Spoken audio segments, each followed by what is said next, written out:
روس کے صدر ولادیمیر پوتن ان دنوں اپنی تعطیلات سائبرا کے خوبصورت اور قدرتی مناظر میں گزار رہے ہیں۔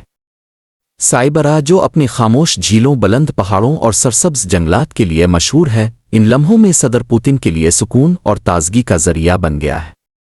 وہ کشتی میں سیر کر رہے ہیں، جھیل کے کنارے مچھلی پکڑ رہے ہیں، کبھی کبھی پانی میں تیرتے ہوئے بھی دکھائی دیتے ہیں۔ ان کے چہرے پر خوشی اور اطمینان واضح نظر آتا ہے۔ ولادیمیر پوتن کو صرف روس کا صدر کہنا ایک سادہ تعارف ہوگا، کیونکہ وہ صرف ایک لیڈر نہیں بلکہ ایک ایسا راز ہے جسے دنیا اب تک پوری طرح سمجھ نہیں پائی۔ ان کی موجودگی، ان کا انداز، ان کی خاموشی، یہ سب کچھ ایک ایسی پرسرر فضا بناتا ہے جہاں طاقت اور خوف ایک ساتھ سانس لیتے ہیں۔ پوتن کا سب سے بڑا ہتھیار ان کی غیر متوقع چالیں ہیں۔ وہ دشمن کو کبھی یہ اندازہ نہیں ہونے دیتے کہ ان کا اگلا قدم کیا ہوگا۔ ان کے حکم پر پوری دنیا میں سیاسی توازن بدل جاتا ہے۔ کبھی ایک فون کال پر افواج حرکت میں آ جاتی ہیں، تو کبھی خاموشی سے کسی ملک کا سائبر سسٹم عانل کر رہ جاتا ہے۔ وہ اس وقت بھی خطرناک ثابت ہوتے ہیں جب وہ کچھ نہیں کر رہے ہوتے۔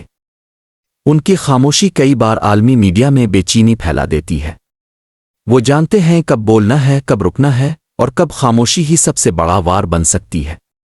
ان کا ایک نظر انداز کیا گیا بیان بین الاقوامی منڈیوں کو ہلا دیتا ہے۔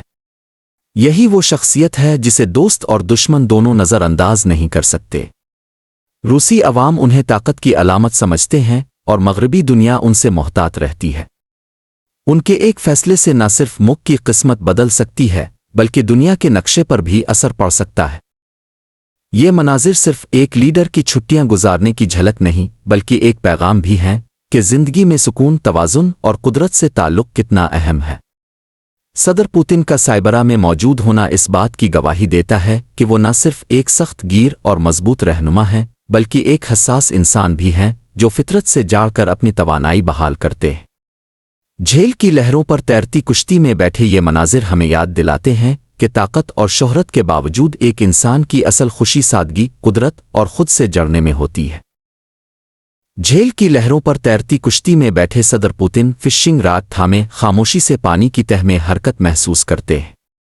کبھی وہ پہاڑوں کے دامن میں چلتے ہیں، کبھی آگ کے قریب بیٹھ کر قدرتی مناظر کا لطف لیتے ہیں۔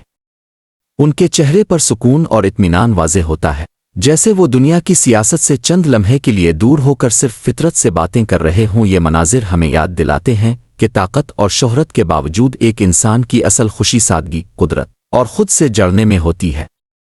سائبرا کی سرزمین، جو کہ دنیا کے سرد ترین علاقوں میں شمار ہوتی ہے، گرمیوں میں ایک حسین جنت کا روپ دھار لیتی ہے۔